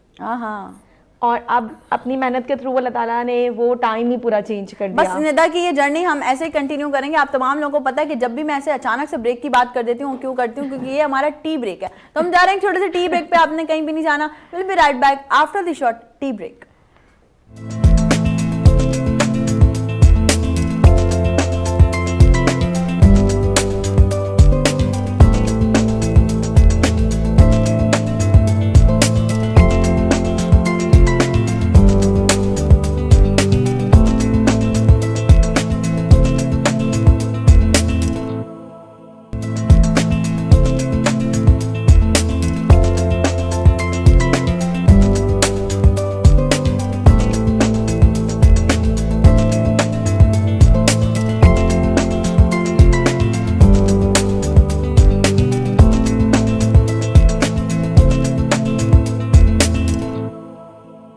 एक बार फिर से तमाम लोगों को खुशामदीद कहती हूँ नई सुबह में। ब्रेक पे जाने से पहले हम अचानक से हमारा टॉपिक जो है वो उन हमारे स्पेशल बच्चों की तरफ चला गया था, क्योंकि जवार साहब की कॉल थी और हमने उस पर बात की थी काफ़ी डिटेल में। अभी शहरोज से हम बात कर रहे थे, लेकिन अब ज़रा हम सिक्के का दूसरा पहलू भी देख लेते हैं। वो ये देख लेते हैं कि शहरोज, हमने अक्सर देखा है हमारे बहुत सारे लोगों के जो है वो इस तरह से सामने केसेस आए हैं कि एक ऐसा बच्चा जो कि पूरी तरह से डिसेबल नहीं है या पूरी तरह से स्पेशल नहीं है, वो थोड़ा नॉर्मल है और वो मज़ीद बेहतरी की तरफ जा सकता है, वो नॉर्मल हो सकता है। उसको हमारे पेरेंट्स बड़ा हिचकिचाते हैं अगर जो हमारे स्पेशल स्कूल्स कुछ बने हुए हैं वहाँ बेचते हुए कि यार ये हमारा बच्चा अगर अब नॉर्मल्स के साथ रहेगा तो फिर जो है वो अब नॉर्मल हो जाएगा। इसके पीछे रीज़न क्या है कि जो हमारे और स्कूल्स हैं वो ओन नहीं करते उन बच्चों को। आप क्या कहना चाहेंगे इस बारे में? बिल्कुल अनुगत, मैं इसमें देखता हूँ कि ये दोनों साइड से बड़ा लैकनेस हो रही है। हाँ। मतलब एक तो वो भेजना नहीं चाह रहे हैं, हाँ। दूसरा वो रखना नहीं चाह रहे हैं। हाँ। अब आप देखें इस सब में नुकसान किसका हुआ? उस बच्चे का। अच्छा, आप अगर नॉर्मल पर्सन को भी, जैसे हम एक और थोड़ा सा जो नॉर्मल हमारे पास बच्चा होता है जो लोगों के साथ दौड़ में नहीं दौड़ सकता, तो हम उसको मजीद डेवलपमेंट क्या करते हैं, हम उसको अलग रखने शुरू कर देते हैं। हाँ। आप शादियों में नहीं जाओ, आपको एक कोना दे दिया, आप बस वहीं बैठो, बैठ जाओ, आपने ये नहीं करना, और स्पेशली रिस्ट्रिक्शंस लगा देते हैं हम उसके ऊपर। तो आप बताएं एक नॉर्मल पर्सन के ऊपर भी अगर आप रिस्ट्रिक्शन लगा दें तो वो क्या होगा? एबनॉर्मल हो जाएगा। अच्छा, अगर हम बात करें स्कूल की तो बिल्कुल ये दोनों साइड से है कि अगर स्कूल, बहुत सारे स्कूल्स ने लगाया हुआ है कि ये लोग यहाँ नहीं पढ़ सकते या ये लोग यहाँ रह नहीं सकते। उसकी वजह क्या है? उनकी वजह ये, वो कहते हैं कि भाई काफ़ी सारे पेरेंट्स जो है वो इस पर शिकायत करते हैं। स्कूल किसका है? आपका। एडमिनिस्ट्रेटर किसकी? आपकी। रूल्स किसके चलेंगे? आपके। तो आप ऑन करें ना इस चीज को। आपने पेरेंट्स को, अगर किसी पेरेंट्स को मसला है तो आप इस चीज की फिक्र ना करें कि अगर वो 10 स्टूडेंट जाते हैं तो आप एक एबनॉर्मल को पढ़ाकर 10 का हिस्सा हासिल कर रहे हैं। तो नॉर्मल को तो कोई भी पढ़ा देगा। आपने अगर एक नॉर्मल को पढ़ाया तो आपने 10 का हिस्सा ठीक कर दिया। तो उनको, सारे स्कूल्स को ये करना चाहिए कि उनके लिए भी ओपन रखनी चाहिए। हाँ, जो लोग आपको लगता है कि इतने उस स्टेज पर एबनॉर्मल हैं कि वो नुकसान कर देंगे, तो बिल्कुल उस चीज़ के लिए आपने नहीं देंगे। लेकिन जो लोग थोड़े बहुत हैं वो ठीक हो सकते हैं नॉर्मल लोगों के साथ रहकर, तो हमें उनको चांस देना चाहिए। हमें उनको बिल्कुल चांस देना चाहिए। अगर मैं पेरेंट्स की बात करूँ यहाँ पर, तो सबसे बड़ा जो हिस्सा जिन्हें डालना है वो पेरेंट्स ने डालना है कि पेरेंट्स उस दौड़ तक पहुंचाएं बच्चे को कि आपने भी ये सब करना है। मोटिवेशंस दें। एक एबनॉर्मल को भी मोटिवेशंस की जरूरत है। आप मोटिवेशंस दें कि नहीं, नो इशू, कुछ भी नहीं हुआ, आप कर सकते हैं, आप कर लेंगे इंशाल्लाह, तो वो भी बिल्कुल ठीक हो सकता है। तो दोनों साइड से काम करना है, पेरेंट्स ने भी काम करना है और जितनी भी एडमिनिस्ट्रेटर हैं स्कूल्स की, में आपके तवज्जुह से या जितने भी इंस्टीट्यूशंस हैं, हम सब इंसानियत के लिए काम कर रहे हैं। ऐसा ही है। तो ये इंसानियत है कि आपने अगर किसी इंसान को पहचान लिया तो मेरे नज़दीक ये इंसानियत है। ऐसा ही। इंसानियत को पहचानना ही एक इंसानियत है। अगर आप इंसानियत को नहीं पहचान रहे तो मेरे ख्याल से आपकी तालीम देना या आपके इस तरीके के मामलात करना तो बिल्कुल ही फजूल है। बिल्कुल ऐसा ही है। अगर वो कहते हैं ना गधे पे किताबें भी लाद दो तो वो गधा ही रहता है। बिल्कुल ऐसा ही है। तो अगर आपने सिर्फ जो है वो बस किताबें रटवा दी हैं लेकिन आपने अच्छी तरबियत नहीं की, आपने अच्छी परवरिश नहीं की, आपने अच्छी वो एक नॉलेज माशरे की शऊर नहीं प्रोवाइड किया है, तो मैं समझती हूँ कि आपके तालीम का फिर कोई फ़ायदा नहीं है। निदा, अगर आपसे बात की जाए, इतने सारे डिफरेंट शोबों में काम कर रही हैं माशाल्लाह से, इंटर्नशिप भी की हैं, फिर साथ साथ जो है वो और मज़ीद 10 चीज़ें देख रही हैं, लेकिन अगर हम डिबेट की बात करें तो अगर हम नॉर्मली लाइफ में हम डिबेट की बात करते हैं तो उसको लोग बड़ा बोझ लेते हैं, यार बहस कर रहे हैं हमसे, ये मतलब बहस आ जाती है, क्योंकि इसका मतलब बहस और मुबाहिसा ही है डिबेट बेसिकली, अगर हम उर्दू में देखें तो। लेकिन वो क्या चीज़ें हैं डिबेट करने के लिए जो बड़ी ज़रूरी हैं। अगर कोई डिबेट में जाना चाहता है डिबेट इंडस्ट्री में, तो वो किस तरह से अपने आप को जो है वो तमाम लोगों की जो एक लिस्ट है उसमें खड़ा कर सकता है? देखिए, सबसे पहले आपको अवेयरनेस बहुत ज़्यादा ज़रूरी है, आपकी कंट्री में क्या चल रहा है ना। हाँ। अक्सर मैं क्योंकि एक टीचर भी हूँ, तो मैं अगर स्टूडेंट से जनरली पूछ भी लेती हूँ ना कि बेटा आप बताइए कि भाई कायद-ए-आज़म की कंप्लीट लाइफ के बारे में बताइए या पाकिस्तान के बारे में बताइए, तो उनको नहीं पता होता। हाँ। देन मैं उनसे एक सब अच्छा वो कहते हैं हमें इस चीज़ में, हमें पॉलिटिक्स में इंटरेस्ट नहीं है, तो मैं कहती हूँ बेटा इट्स नॉट पॉलिटिक्स हाँ। इट ऑल, और हमने पॉलिटिक्स को कुछ अलग ही ले लिया है। मैंने कहा देखिए हमारे हेड ऑफ द स्टेट है, हाँ। जैसे कि हेड ऑफ द फैमिली होते हैं। अब अगर आप ये कहें कि भाई मुझे हेड ऑफ द फैमिली के बारे में, अपने फादर के बारे में पता नहीं है क्योंकि मुझे इंटरेस्ट नहीं है, तो ये एक बहुत सी अजीब सी बात हो जाती है ना। तो आपको इन्फॉर्मेशन लेनी है। फादर ऑफ द नेशन है कायद-ए-आज़म मोहम्मद अली बिल्कुल जिन्ना। बिल्कुल। और हमारे इस वक्त हेड ऑफ द स्टेट कौन है, हमारी स्टेट को कौन चला रहे हैं, हमारे क्या ऐसे एलिमेंट्स हैं जो पॉजिटिव जा रहे हैं, जो नेगेटिव जा रहे हैं, और उसके लिए हमें काम करना चाहिए। देखिए एक डिबेटर का ना बहुत बड़ा रोल प्ले होता है कि वो लोगों को मैसेज दे रहा होता है आप लोगों के तवज्जुह से कि भाई क्या चल रहा है और क्या नहीं है। पॉजिटिव चीजें सब उसको हाईलाइट करते हैं, मुआशरे की जो नेगेटिव चीजें हैं ना आप उसको हाईलाइट करें ताकि उस पर काम हो सके। मैं जब डिबेट्स देख रही होती हूँ, ऑल्दो इतना टाइम नहीं मिलता ज़्यादा चीज़ें देखने का, लेकिन जब मैं डिबेट्स देख रही होती हूँ तो मुझे ना डिबेटर्स का जो वो स्टार्टिंग होता है ना, सदर अली वकार, मुझे वो बड़ा पसंद आता है कि यार ये कहाँ से कॉन्सेप्ट आया है, किसने सिखाया है ये आप डिबेटर्स को, ये जो आप इस तरह से मुखातिब करते हैं इतनी अच्छा, सामने वाले बंदे की वैसी एक अपनी ना वैल्यू बढ़ जाती है, वो फौरन न्यूज़ सीधा हो जाता है कि मैं भाई सदर अली वकार। बिल्कुल बिल्कुल ऐसा ही है। दरअसल ना ये जो डिबेट्स होती है ना ये कोई रट्टा बेस नहीं होती, ये हमारी ना अपनी अंदर की फीलिंग्स जाग रही होती है कि हम जो मैसेज लोगों को देना चाहते हैं, हम जो मुआशरे में देख रहे हैं, तो समझे एक प्लेटफॉर्म मिल जाता है जहां पर हम अपना मैसेज कन्वे कर देते हैं। तो वो तमाम चीजें अंदर से आ रही होती हैं कि भाई हमने किस तरह से लोगों को मैसेजेस पहुंचाने। अच्छा, हम जब इस तरह से मुखातिब करते हैं जो डिबेटर्स हैं, तो हम ऑल ओवर जो लोग हमें सुन रहे हैं हम सबको मुखातिब कर रहे होते हैं ना कि बिल्कुल, भाई बिल्कुल। आज मुझे जिस मौजू पे लब कुशाई का मौका मिला थोड़ा मैंने देखा है इसी तरह से होता है। If I am not wrong ऐसा ही है ना? आप भी ऐसे स्टार्ट कर देंगे? बिल्कुल, हम भी ऐसे ही स्टार्ट करते हैं। पहले बिस्मिल्लाह से स्टार्ट करते हैं और फिर स्टार्ट करते हैं जनाबे सदर और हाँ असातिज़ा कराम, अस्सलाम वालेकुम। आज मुझे जिस तकरीर पर लब कुशाई का मौका मिला है, फिर जो भी हमारा टॉपिक होता है। अच्छा, निदा का फेवरेट टॉपिक क्या रहा है? इतने टाइम से डिबेट कर रही हैं, अगर आपको जैसे बहुत सारे पेपर्स रखे जाएं आगे और बोले कि भाई आप एक टॉपिक सिलेक्ट कर लें जिस पे आप सारी जिंदगी बोलना चाहती हैं, तो वो फेवरेट टॉपिक क्या है? मैं इंसान हूँ। क्या बात है, मैं भी इंसान हूँ और मुझे इसमें एक शायरी भी बहुत अच्छी लगती है कि मैं जो हमेशा कोशिश करती हूँ अपनी डिबेट्स में रखूँ ना। बिल्कुल बिल्कुल। ऐ चांद यहाँ ना निकला कर, बेनाम से सपने दिखला कर, यहाँ उल्टी गंगा बहती है, इस देश में अंधे हाकिम हैं, ना डरते हैं ना नादिम हैं, ना लोगों के वो खादिम हैं, है इस देश में कारोबार बहुत, इस देश में गुड्डे बिकते हैं और गरीब से सक्के मरते हैं, कुछ लोग हैं आली शान बहुत और कुछ का मकसद रोटी है, वो कहते हैं सब अच्छा है मगरिब का राज ही सच्चा है, ये देश है अंधे लोगों का, ऐ चांद यहाँ ना निकला कर। क्या कहना, क्या बात है, क्या बात। ये डिबेट घर में भी जारी सारी होती है। बेसिकली स्पेशली ये कि मैं आपसे ये शेयर करना चाहूँगा कि ये ड्रीम इनका था इंस्टीट्यूट का, बिल्कुल। और इन्होंने कहा कि मैंने ज़िंदगी में बहुत कुछ किया, लेकिन मैं क्या चाह रही हूँ कि मैं ये काम करूँ।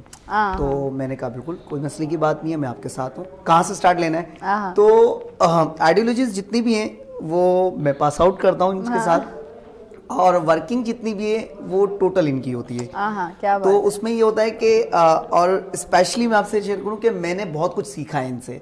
और लोग जो इस चीज से कतराते हैं ना कि भाई मैं मर्द हूँ तो मैं कैसे सीखूं या मैं किस तरीके से करूं, मेल डोमिनेंट आ जाता है। बिल्कुल ये नहीं, यकीन करें कि मैंने इनसे इंग्लिश भी सीखी है और इम्प्रूव भी किया है और बहुत सारी चीजें। और आपको इस चीज में किसी किस्म की शर्म महसूस? कोई भी नहीं, बिल्कुल नहीं। देखिए सीखना, हम ये सोच रहे होते हैं, स्पेशली हम ये सोच रहे होते हैं कि कौन सिखा रहा है, हमारा ये मकसद नहीं है क्या सीख रहा हूँ, मेरा ये मकसद है। हमें इसको देखना चाहिए कि मैं क्या सीख रहा हूँ। स्पेशली अगर कोई रोड से कोई जो है बेगर जा रहा हो, अगर वो ये कहे अजान हो रही है, आप मोबाइल की जो आवाज़ कम कर दे, तो हम कहते हैं कि तुम कौन हो। लेकिन उसने कितनी पते की बात बता पते की बात की। आप देखो बात क्या कर रहा है, आप ये ना देखो कौन कर रहा है, बात क्या कर रहा है, इस चीज़ को देखना चाहिए। मैंने 150 से अब वर्कशॉप्स ली हैं, जाकर लोगों के बैठ के वर्कशॉप्स लिए हैं, दी भी हैं।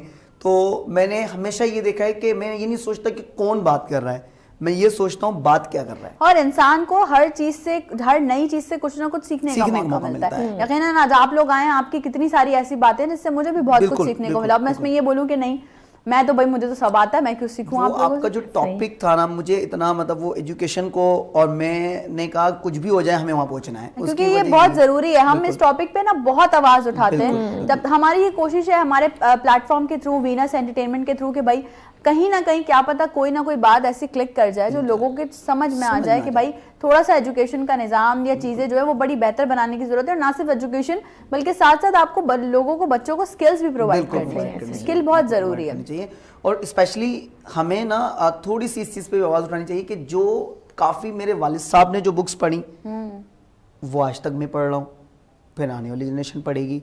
मैं आपके चैनल से ये कहना चाहता हूँ कि हमारी गवर्नमेंट को ये काम करना चाहिए कि जो सिलेबस है ना और जो मेथड है वो अब थोड़ा चेंज करना चाहिए। जैसे कि दुनिया चल रही है उसी हिसाब से करना चाहिए, क्योंकि वो ओल्ड, जैसे हम ओल्ड फैशन को अभी वेयर नहीं करना चाहते हैं, इसी तरीके से वो ओल्ड थिंग्स को अभी बच्चे जो है ना एक्सेप्ट नहीं करना चाहते हैं। अगर उनके मुताबिक चीजें होंगी तो इंटरेस्ट पैदा होगा, इंटरेस्ट पैदा होगा तो वो उस चीज की तरफ जाएंगे। एक नई चीज आए, एक नए शऊर के साथ हम चलें तो वो बच्चे बुक्स पढ़ना भी शुरू करेंगे। अभी बच्चे सिर्फ बुक पढ़ रहे हैं सिर्फ एग्जाम देने के लिए, और मैं चाहता हूं कि बच्चे बुक्स पढ़े इंटरेस्ट डेवलप करने के लिए। बिल्कुल ऐसा ही। वो इस कॉन्सेप्ट अपने क्लियर करने के लिए बुक्स पढ़े। अगर हमने सिर्फ उनको ये बुक्स पढ़ानी है कि आप एग्जाम के लिए तैयार हो जाएं, उसके बाद वो उस बुक का क्या करते हैं, जिंदगी भर ओपन नहीं करते हैं। और इसकी मिसाल शहरोज अगर ऐसे भी दी जाए कि बच्चे हमारे आजकल के अपनी जो कोर्स की बुक्स हैं उससे ज्यादा नॉवेल्स में इंटरेस्ट रखते हैं। आप देखिए क्यों रखते हैं, आप देखें उसमें क्या है, उसकी वजह ये है कि वो कुछ सीखना चाहते हैं। मतलब अगर आप देखें आज की जनरेशन सीखना चाहती है, सिर्फ ये कि डेविएट हो गए वो उनको एक प्लेटफॉर्म नहीं कोई दे रहा, कोई उनको बता नहीं रहा उनको किस तरफ जाना है, क्या करना है। तो उसको थोड़ा सा हमें अपने सिलेबस को बेहतर करना चाहिए। और आपकी स्टार्टिंग की बात मुझे बहुत अच्छी लगी, जो आपने कहा कि हम अपना मुल्क छोड़ के जाएं। ये कंट्री, ये मुल्क किसका है, हमारा है, किसके लिए बना। आज उन मुल्कों से पूछा जाए, उन कंट्रीज से पूछा जाए जो अपनी एक फ्रीडम ऑफ स्पीच के लिए भी कुछ नहीं कह सकते, नमाज नहीं पढ़ सकते, बोल नहीं सकते और कुछ कर नहीं सकते, टाइम पे निकल नहीं सकते, बैठ नहीं सकते, पढ़ नहीं सकते, खा नहीं सकते, किसी रेस्टोरेंट पे आज़ादी नहीं है। हमारे मुल्क में सब कुछ है। हमने इस मुल्क को गलत सिमत में लगा दिया है, हमने आज़ादी का गलत फायदा उठा दिया है, और हमें अपना मुल्क छोड़ना नहीं चाहिए। मैं बिल्कुल डिसएग्री करता हूँ, मुझे जितनी बड़ी अपॉर्चुनिटी मिल जाए बाहर से मैं नहीं जाऊँगा। उसकी वजह क्या है कि मुझे इस मुल्क ने पहचाना है, मैं इस मुल्क की पैदाइश हूँ, मैं इस मुल्क, ये मुल्क हमारा सब कुछ है। ये हम अपने घर की तरह लें, जैसे हम अपने घर में किसी को कोई दीवार में कील लगाने भी नहीं देते हैं। बिल्कुल ऐसा ही है। तो ये पार्क किसके हैं, हमारे हैं, हम उस पर क्यों तोड़फोड़ करते हैं। ये रोड किसके हैं, हमारे हैं। ये जनरेशन किसकी है, हमारी है।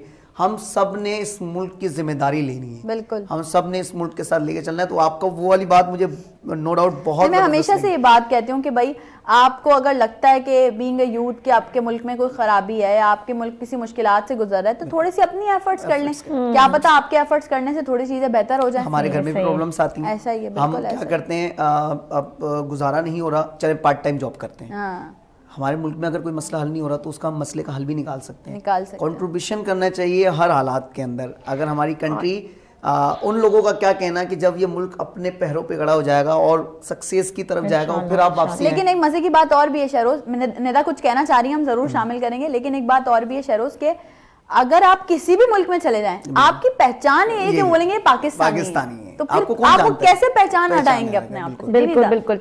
और हम ना अपनी सेंस ऑफ रिस्पॉन्सिबिलिटीज को छोड़ रहे हैं। वो कैसे छोड़ रहे हैं कि लाइक हम कल एक जगह जा रहे थे तो हमने देखा कि रोड्स पर ना बहुत सारा गंदा पानी पड़ा हुआ है और सामने शॉप्स भी हैं। तो मैं शुरू से कह रही थी कि जरूरी तो नहीं है ना कि अगर गवर्नमेंट नहीं कर रही है गवर्नमेंट को ही करना चाहिए। ये सिंपल सी एक चीज है कि आप खुद भी सफाई कर सकते हैं यहाँ की, इसमें कोई शर्म की बात नहीं है। हम अपना घर भी तो साफ करते हैं ना, तो घर के लिए भी हम गवर्नमेंट का वेट करते हैं। बिल्कुल, हमने अपने अंदर ना, हमें ऐसा लग रहा है कि हम कहीं पर रेंट पर आए में, किराए पर आए में, और बस हम यहाँ से चले जाएंगे तो हमने उसकी चीजें खराब करना स्टार्ट कर दी हैं। सारी रिस्पॉन्सिबिलिटी स्टेट की नहीं है, हमारी अपनी भी इंडिविजुअल रिस्पॉन्सिबिलिटीज हैं कि जहां पर हम कोई ऐसी चीज देख रहे हैं तो वहां पर हम अपना कंट्रीब्यूशन डालें, हम अपने मुल्क को ना अपने घर की तरह समझें कि ये हमारा घर है और हम उसी की तरह से वहां पर चीजें करें। और यही तो कमाल बात है। मुझे एक छोटी सी शायरी भी याद आ रही है। ये बेहतर हो और शायरी ना हो, ये तो हो ही नहीं सकता। हाँ, खिजा की रुत में गुलाब लहजे बना के रखना कमाल ये है, हवा की जिद पे दिया जलाना जला के रखना कमाल ये है। क्या बात है। जरा सी लग्जिश पे तोड़ जाते हैं सब ताल्लुक जमाने वाले। क्या बात है। तो ऐसे वैसों से ताल्लुक बना के रखना कमाल ये है। किसी की राह से खुदा के खातिर उठा के कांटे हटा के पत्थर, फिर उसके आगे निगाह अपनी झुका के रखना कमाल ये है। क्या कहना जी। आप बहुत खूबसूरत ये शायरी है और यकीनन बड़ी मोटिवेशन भी देती है। बिल्कुल अच्छा, अगर बात की जाए निदा से, क्योंकि हमने बहुत सारी ऐसी बातें की जो आप तमाम लोगों तक यकीनन बड़े पॉजिटिव मैसेजेस गए, तो हम चाह रहे हैं थोड़ा सा जरा लाइटर नोट पे अब हम प्रोग्राम क्योंकि एंडिंग की तरफ जा रहे हैं ना, तो अब हम चाह रहे हैं कि एंडिंग की तरफ थोड़ा लाइटर नोट पर जाए। अगर मैं अपनी बात करूँ, बीइंग अ सिंगर, गाते गाते कभी ऐसा हो रहा था एकदम बंदा लिरिक्स भूल जाता है, तो फिर उसको किसी ना किसी तरह मैनेज करना पड़ता है। कभी आपके साथ हुआ ऐसा डिबेट करते करते अब भूल गई कि आगे ब्लैंक हो गई बिल्कुल, क्या बोलना क्या है मुझे याद नहीं आ रहा? देखें, पहली चीज़ तो जब हम नए नए प्लेटफॉर्म पर होते हैं तो हमने एक चीज़ देखनी होती है कि अगर आपको प्लेटफॉर्म पर कोई चीज़ नहीं आ रही ना, तो सिर्फ आपको पता है आपका स्क्रिप्ट क्या है। पीपल डू नॉट नो कि आपका स्क्रिप्ट क्या है। तो अगर डर है तो फेस पे नहीं आना चाहिए, यहाँ रखें आप अपना डर, आप लोगों को शो नहीं करें कि आप क्या भूल गए। लाइक अब मेरा कोई स्क्रिप्ट है कहीं पर, तो मैं मतलब भूल भी गई हूँ ना, तो लोगों को तो नहीं पता व्हाट इज माय स्क्रिप्ट, मैं अपनी वो एक जेनेरिक सिचुएशन बनाकर उसको वहीं से स्टार्ट करूँ।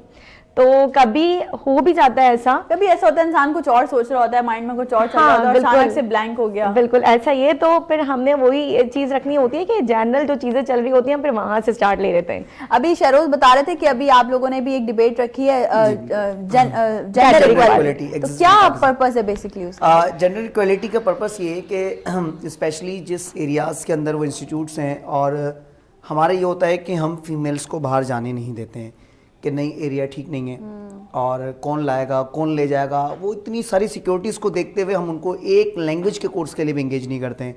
तो जेंडर इक्वालिटी एग्जिस्ट जब वो बच्चे अपने घर में बैठकर तैयारी कर रहे होंगे ना, तो उनके बाबा उनके भाई वो सब लोग उसको देखेंगे कि नहीं यार ये जो बात कह रही है is it right. Gender equality होना बहुत ज़रूरी है इस कंट्री के अंदर। अगर हमने वन साइडेड पे काम करेंगे तो फिर दूसरी जेंडर काम नहीं करेगा तो हम अनकम्प्लीट रहेंगे। इस देखिए जिस चीज़ को कंप्लीट करने के लिए दुनिया के जहाँ की हर चीज़ हो गई, ठीक है, तो इस चीज़ को फिर हम क्यों दूर रखें। जेंडर इक्वालिटी होनी चाहिए, हर जगह होनी चाहिए और उसको एग्जिस्ट करना चाहिए। काफ़ी सारे टॉपिक्स हमने उसमें रखे हैं। Pakistan is a good country for live and not, ताकि पर्पस समझ आए कि बच्चे क्या कहना चाह रहे हैं, और उनमें कुछ स्टूडेंट्स को खिलाफ खड़ा कर दिया, कुछ स्टूडेंट को पॉजिटिव पे खड़ा कर दिया, वो एक डिबेट ताकि डिबेट हो जाए और वो उस पर थोड़ी बात कर सकें। अच्छा, इसका पर्पस क्या है? आप हमसे ये अगर आप पूछना चाहेंगे ना कि इसका इस सबका डिबेट रखने का पर्पस क्या है, कि आज की जनरेशन नॉलेज हासिल नहीं करना चाहती।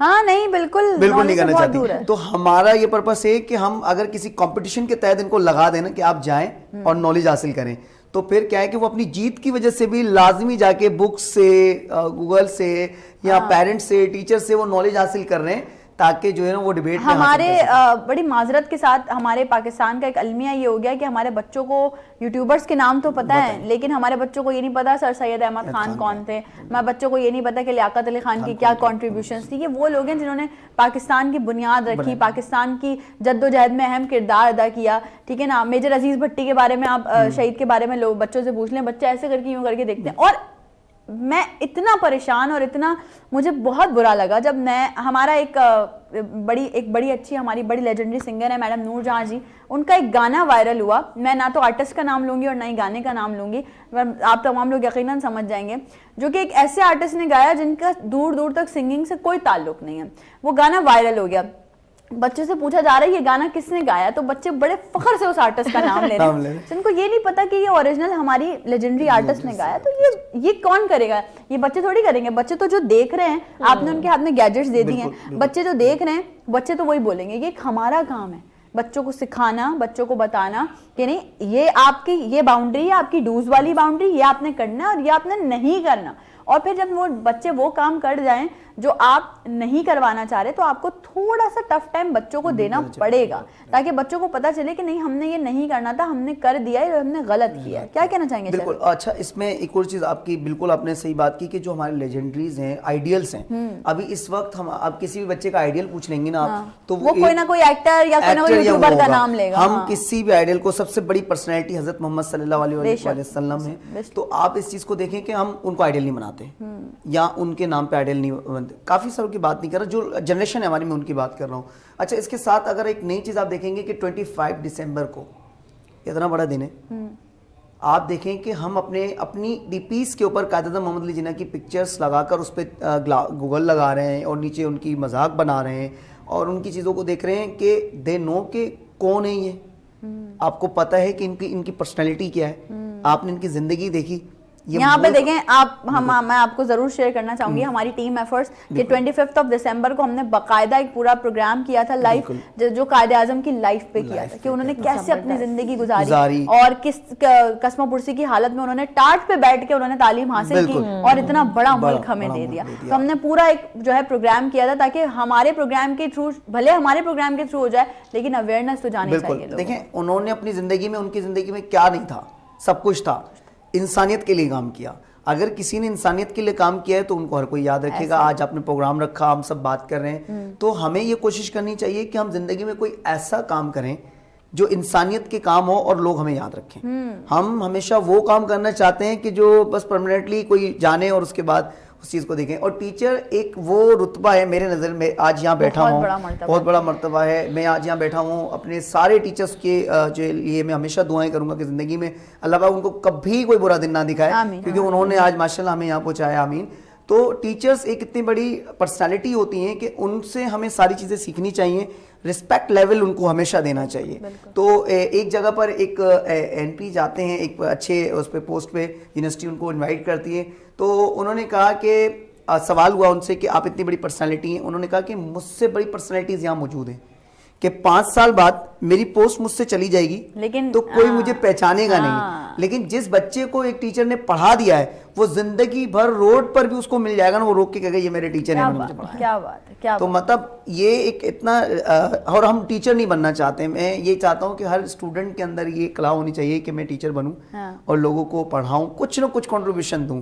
ये बहुत बड़ी फील्ड है जिसको हमें प्रमोट करना है, रिस्पेक्ट लेवल को बरकरार रखना है, ताकि ये टीचर्स और सारी चीजें। हमारे बच्चों ने आजकल टीचर्स का मजाक बनाना टीचर्स के जो है वो नाम रख देते हैं, निक नेम, अरे ये इसका पीरियड है, ये उसका, गलत बात है। आप लोगों ने, अच्छा ये सारी चीजें भी क्या है कि आप अगर घर आके अपने पेरेंट्स को बता रहे हैं कि भाई मेरे टीचर ने आज मुझे डांटा है, तो कल पेरेंट्स पूरा खानदान लेके स्कूल पहुंच जाते हैं कि जी आपने डांटा कैसे हमारे बच्चे को। जब वहां जाके आपको पता चलता है कि आपके बच्चे की कोई ना कोई ऐसी हरकत या गलती थी जिसकी वजह से डांट पड़ी है, तो यहाँ पर पेरेंट्स को जरूरत है थोड़ा सा ये करने की कि नहीं यार वो आपके उस्ताद हैं, उस्ताद का मर्तबा बहुत बड़ा होता है। अगर इस चीज को हम समझें, और जिसने आपको एक लफ्ज भी सिखाया ना, मैं समझती हूँ वो भी आपका उस्ताद है। लेट सपोज अगर मैं किसी को टीवी पे देख के भी बहुत सारी चीजें सीख रही हूँ, कभी उससे मिली नहीं हूँ, तो वो भी मेरा उस्ताद है। और इसको हमें ओन करना चाहिए। नहीं तो आगे के क्या प्लान है, फ्यूचर के क्या मजीद, और हम देखें मजीद इंसानियत के क्या क्या काम करने वाले हैं आप लोग? बिल्कुल, हमारा यही इरादा है, जैसे कि अभी हमने 3rd कैंपस अपना बागी कुरंगी में ओपन किया,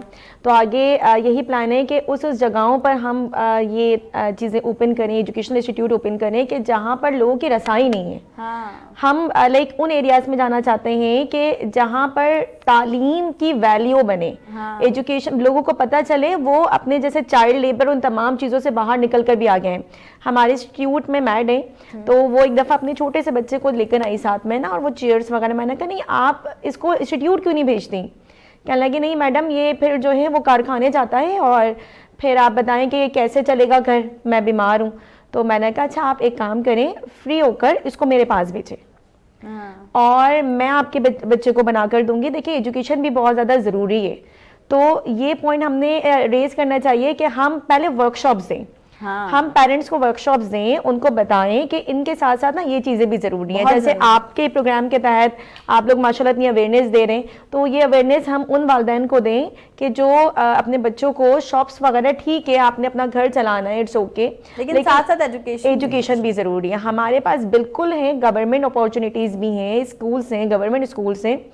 द थिंग इज़ कि मैं यही बात कर रही थी ये टी ब्रेक में कि क्या होता है कि गवर्नमेंट स्कूल्स जो हमारे इन एरियाज़ में ना, तो वहाँ पर एजुकेशनल का जो स्कोप है या रुझान है वो कम है। उसकी वजह क्या है कि दोनों साइड फॉल्ट है, हम चेक एंड बैलेंस नहीं कर रहे और पेरेंट्स कंप्लेन नहीं कर रहे।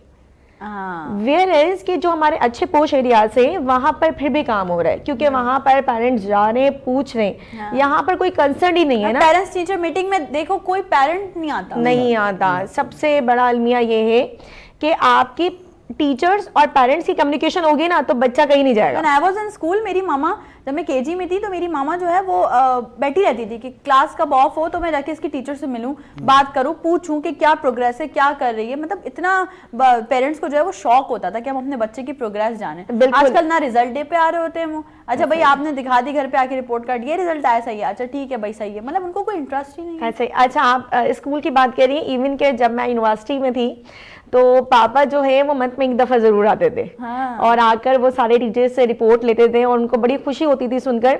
लेकिन मुझे होता था नहीं भाई मेरे पेरेंट्स टची हैं मेरे बारे में, वो आ रहे हैं, वो चाहते, वो ये तमाम चीजें जब बच्चे देखते हैं ना तो उनके अंदर ना एक नई उमंग उठती है, बिल्कुल एक नई मोटिवेशन उठती है। भाई हमारे पेरेंट्स की आंखों में इतने सारे ख्वाब हैं, वो अपनी जॉब्स वगैरह छोड़कर भी हमारे पास आ रहे हैं, चीजों को मालूम कर रहे हैं, तो आपके अंदर एक पॉजिटिविटी और क्रिएट होती है। अच्छा, ये थोड़ा सा मेंटल फॉल्ट भी है ना, जैसे कि आप देखें जिन एरियाज के अंदर गवर्नमेंट स्कूल है, अक्सर पेरेंट्स आके कहते हैं हमारे अगर हालात अच्छे होते हैं ना तो हमारा बच्चा गवर्नमेंट स्कूल में नहीं पढ़ रहा होता। What about that? गवर्नमेंट ने आपके लिए स्कूल खोला है तो आपके हालात को देख के नहीं खोला है, आपको प्रोवाइड कर रहे हैं चीज़, आप उस पर लें, आपका हक बनता है।